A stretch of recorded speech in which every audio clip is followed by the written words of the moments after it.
Welcome back to the Stephan Show. My name is Graham and welcome to my show. And as many of you guys know, I love watching any sort of money-related videos on YouTube. That's my thing. Some people love watching Survivor, The Price is Right, Judge Judy. My thing is any video that has to do with money on YouTube, I watch it.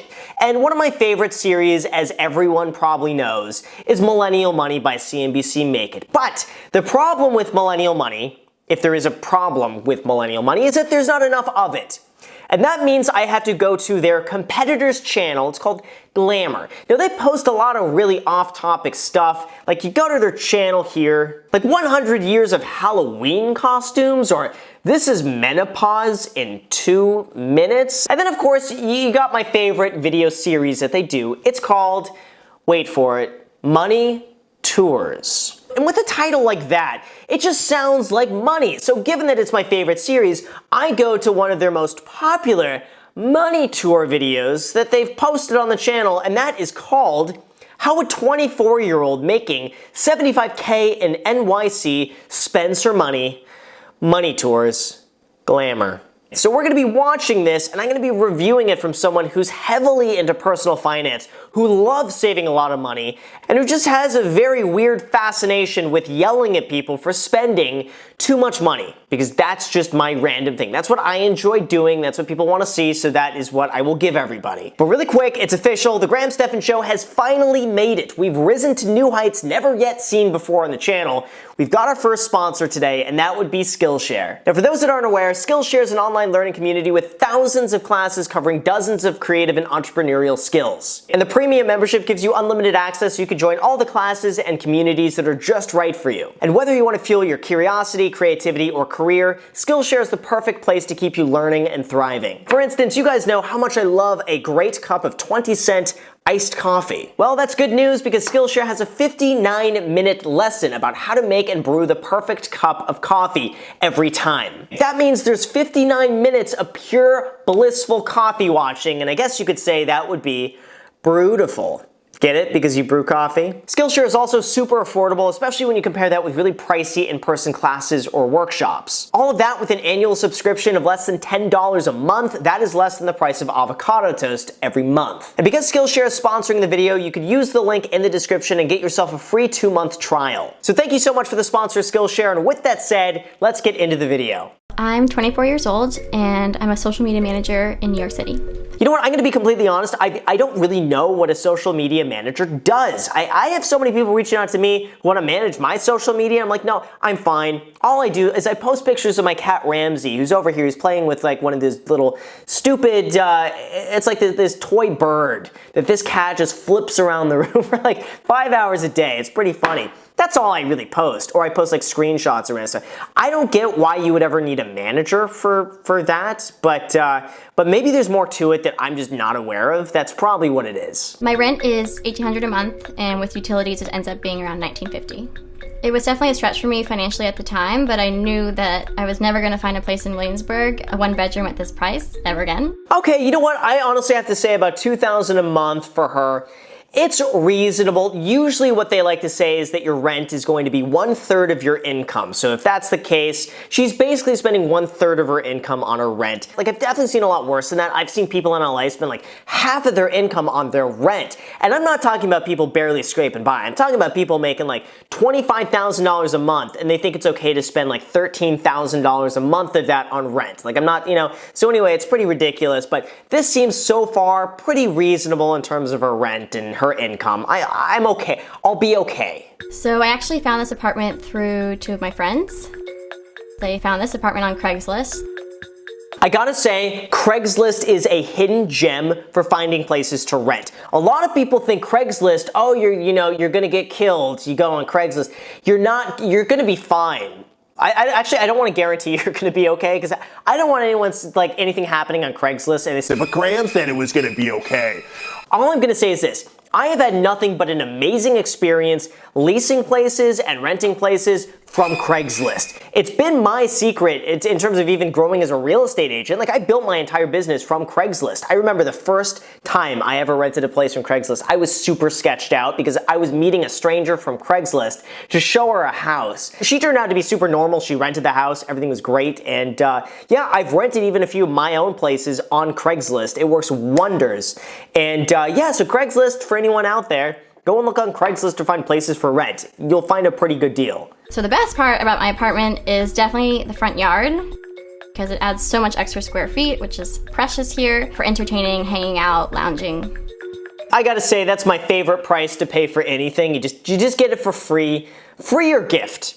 If it's one of those, I'm totally cool. I'll never say no to free or gift. I use 2 credit cards. One is for food and travel, and the other one is basically any other purchases like clothes or tickets, whatever that might look like. Okay, so we got credit card number 1, 3x points travel and dining, 14,000 points year to date. I'm wondering if that's a Chase Sapphire Reserve, or credit card number 2, 1.5 times every dollar spent. Okay, well, both of those I would say are decent. Thankfully, she's taking advantage of points and rewards. So that, so far, totally cool with. I definitely pay off my credit card bill every month automatically. Wait. 830 credit score. How? Is she embellishing that a little bit? Because here I am. I've been working like 8 years on my credit score. Like 8 years, and like all these credit cards, auto loans, mortgages, I've done everything, and my score is like the highest it's ever been was like a 798. And here she is, the 2 credit cards with an 830. I think something's up. This could be one of those like credit karma scores where it's like a little bit embellished, but regardless, whatever. I just don't know how much I believe that 830, but if it is, that's amazing. So on a Friday night, I often stop at Whole Foods on the way home, and I'll grab meat and drinks and whatever else is on the menu for that night. Salsa, chips, whatever meat's on sale at Whole Foods, corn, fruit, the whole shebang. Nope. Whole Foods is way too expensive. Instead, you should shop at Trader Joe's.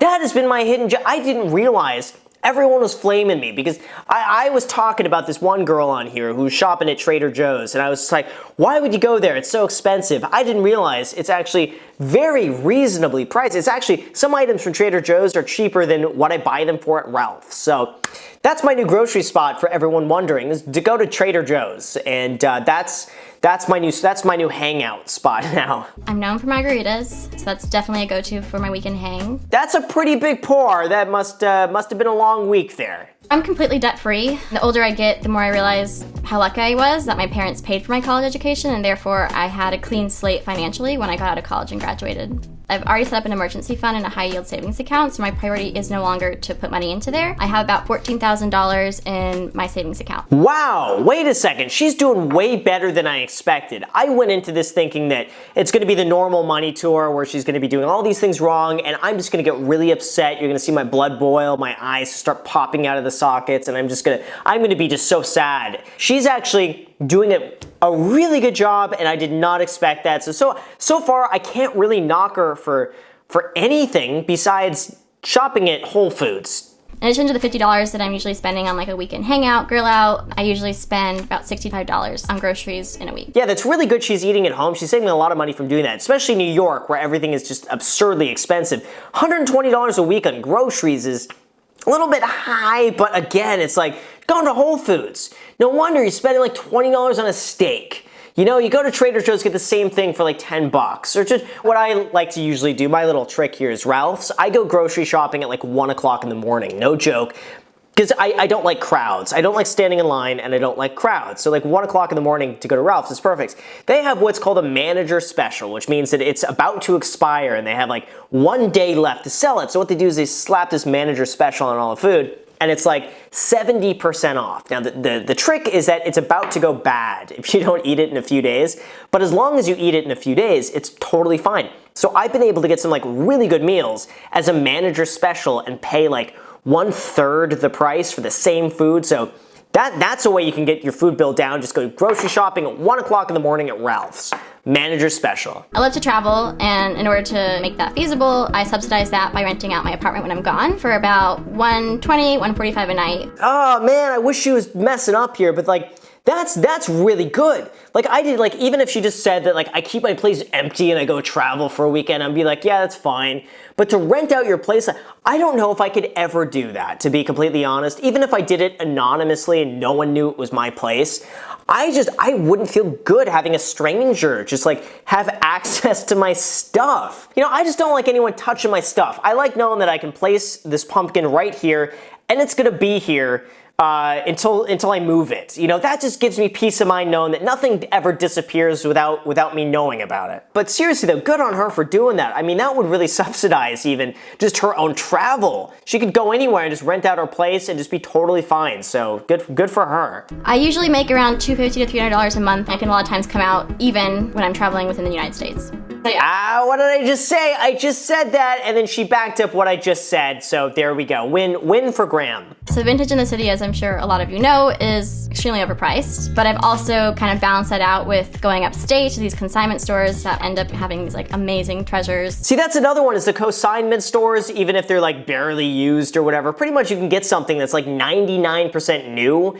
and you get it for half the price. That's another one of those things. And also I've noticed with a lot of the higher end goods out there, you can usually sell them and get most of your money back. So even though you might be able to buy these like $200 pair of shoes that were like $500 new, you wear them for a little bit, you can sell them back at like $150. So I mean, if you're going to be doing that and you're going to be spending money, there could be worse ways to spend money. I really, really love this apartment. My friends really love this apartment. I don't plan to leave this apartment until I leave New York, which neither are happening anytime soon. That's also probably because it's rent controlled and she knows as soon as she leaves, she's never finding that price again and the landlord's gonna double her rent. So, I mean, it's smart. I mean, I would be doing the same thing. If I were rent controlled in a place and I didn't wanna leave, I would never leave. I would say my relationship with money is healthy, but I learned some lessons from my parents, both mistakes and things that are really smart to do. So living frugally, so avoiding debt at all times, avoiding high interest credit cards, and then also on the flip side, live frugally, but also live generously. Generosity can look different for everybody, whether that's your time or your money. So now that I'm in a place where I can give back financially, both to my friends and to my church and to my community, I want to do that. Wow, that was unexpected. I fully went into this because I see it has 1.2 million views. I expected it to be a train wreck. I expected to watch this one thinking that like, it's got all these views, she's got to be doing something really bad because that only gets views. It's good and it's bad. Well, I mean, it's good that I think she serves as a really good example of what to do. And I'm glad that good examples are really getting pushed on YouTube. It's just like, here's someone who's not messing up. Here's someone who is actually doing a pretty decent job and doesn't give Graham anything to yell about.